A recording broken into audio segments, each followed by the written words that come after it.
bayi yang berubah menjadi batu? Bukan, ini bukan cerita rakyat Malin Kundang yang bercerita tentang kutukan sang ibu hingga si anak berubah menjadi batu. Tapi ini benar-benar nyata. Ya, seorang bayi berubah menjadi batu. Kasus bayi membatu terjadi pada wanita asal Maroko bernama Zahra Abu Talib. Dalam tubuhnya terdapat janin yang sudah berubah jadi batu. Kisah mengerikan ini bermula ketika Zahra Abu Talib mengandung anak pertamanya di usia 26 tahun. Tiba saatnya ia akan melahirkan. Zahra dibawa ke rumah sakit di daerah Casablanca, dekat tempat tinggalnya di Maroko, untuk menjalani proses lahiran sesar. Zahra bercerita ketika ia berada di rumah sakit, ia begitu ketakutan setelah melihat seorang pasien perempuan meninggal dunia saat proses melahirkan. Peristiwa ini membuat Zahra trauma dan khawatir akan mengalami hal yang sama. Ia lalu memutuskan untuk kabur dari rumah sakit dan menahan rasa mulas dan sakit selama 2 hari hingga tidak jadi melahirkan. Setelah 2 hari menahan sakit, ajaibnya sakit yang luar biasa ini berhenti begitu saja. Zahra pun mempercayai mitos bahwa ia mengalami kasus yang dinamakan bayi tidur. Dan untuk mendapatkan anak, Zahra memilih jalan adopsi. Ia telah mengadopsi 3 orang anak. Cerita tidak berhenti sampai di situ saja. Saat usianya sudah menginjak 75 tahun, rasa sakit yang pernah ia rasakan saat mau melahirkan tiba-tiba kumat lagi. Setelah dibawa ke rumah sakit, dokter mengira Zahra mengidap tumor pada ovariumnya. Namun melakukan scan, ternyata dalam perutnya tersebut terdapat bayi yang telah membatu dan menjadi mumi. Mengeluarkan janin yang telah membatu lebih susah dan beresiko, sehingga biasanya terjadi komplikasi, misalnya ada perobekan di dinding rahim dan jalan lahir. Setelah melalui pertimbangan, akhirnya dokter memutuskan untuk tetap mengeluarkan janin batu ini agar kondisi Zahra kembali pulih. Fosil janin ini berukuran 3,1 kg dengan panjang mencapai 42 cm.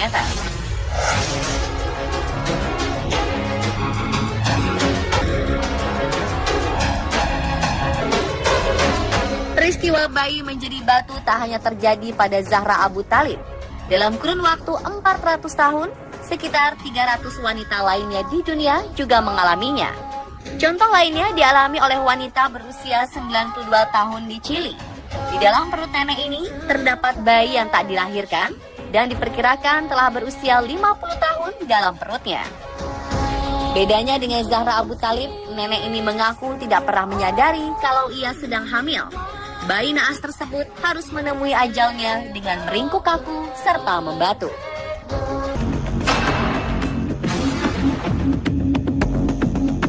Setelah melalui pertimbangan panjang, dokter memutuskan untuk tidak melakukan operasi pengangkatan bayi batu tersebut karena akan terlalu beresiko, mengingat usia nenek yang sudah sangat tua. Si nenek pulang tanpa mendapat pengobatan. Kasus serupa juga pernah terjadi di Indonesia, tepatnya di daerah Jambi. Awal Maret 2017 lalu, perempuan yang diketahui sudah berumur 60 tahun mengandung hingga puluhan tahun. Namun anehnya, sang ibu tidak sadar bila dirinya sedang mengandung sang bayi. Peristiwa langka ini diketahui setelah sang ibu memeriksakan diri ke dokter. Saat dicek, barulah diketahui bahwa perempuan asal Kabupaten Tanjung Jabung Timur ini tengah mengandung. Namun bayinya tersebut telah membatu. Diperkirakan usia kandungannya sudah berusia 37 tahun. Sayang, sang buah hati telah tiada. Ia telah lama meninggal dunia di dalam perut sang ibu. Bayi yang menjadi batu ini telah diangkat melalui proses operasi.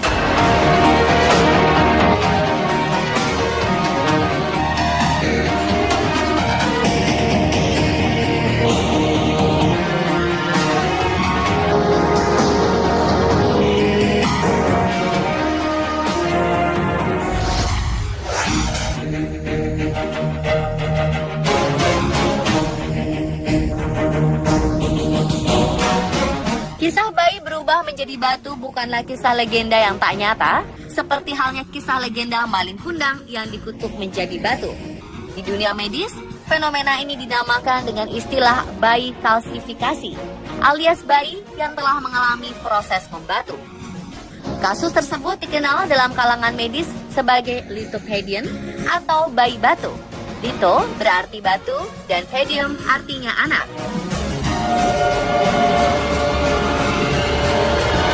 Dokter spesialis kandungan dari Rumah Sakit Bersalin di Jakarta, Dr. Musa menjelaskan bahwa sebenarnya bayi berubah menjadi batu adalah hal normal dalam reaksi pertahanan tubuh akibat kematian janin.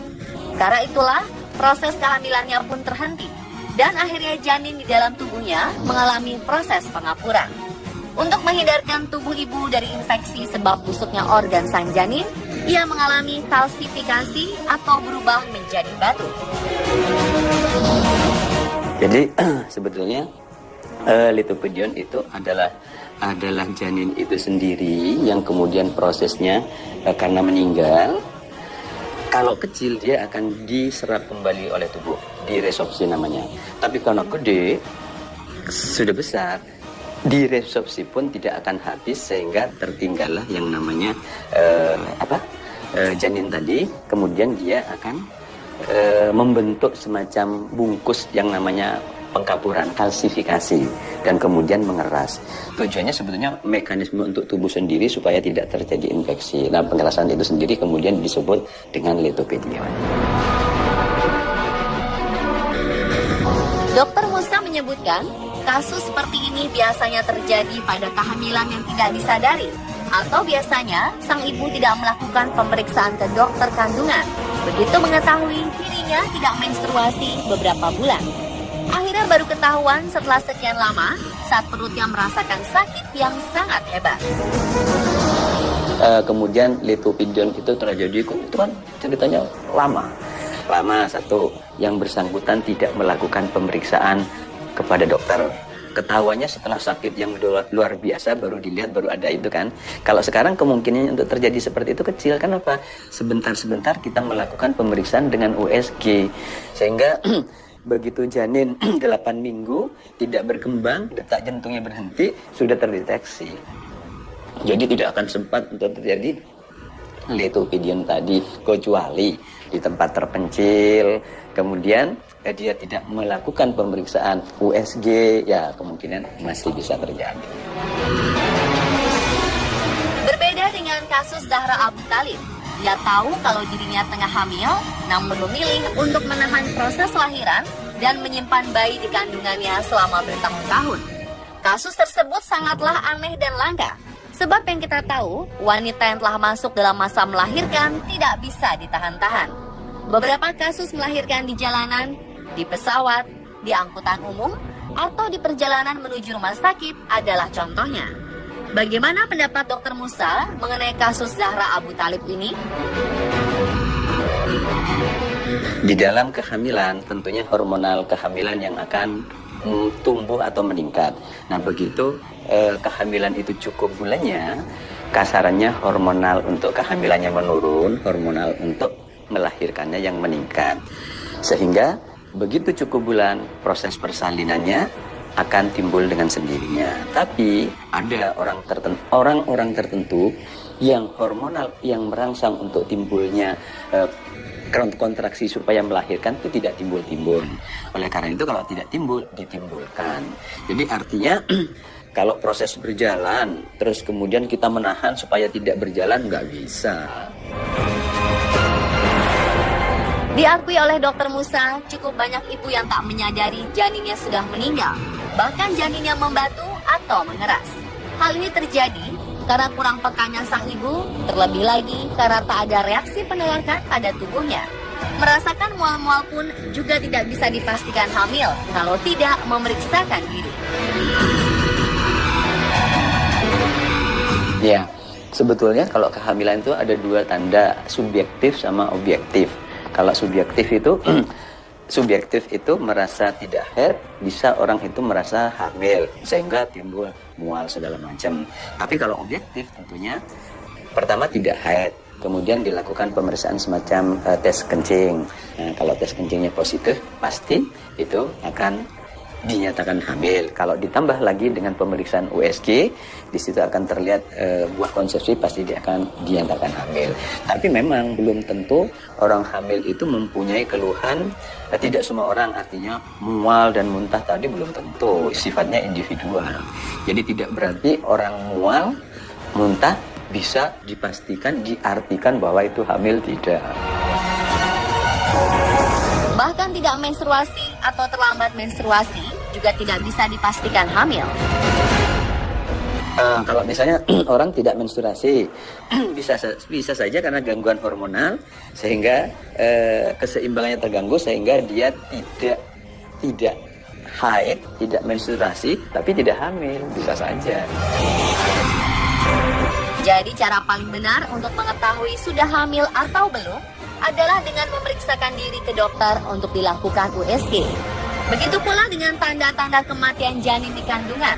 Janin tidak bergerak, detak jantung menghilang, kram atau sakit perut, semuanya hanya dapat diketahui dengan melalui pemeriksaan USG.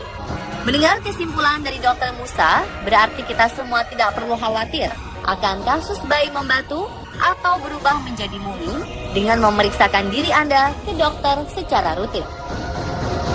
Dan pemirsa, itulah tadi penjelasan mendalam mengenai bayi batu versi underscore. Semoga menambah pengetahuan kita ya.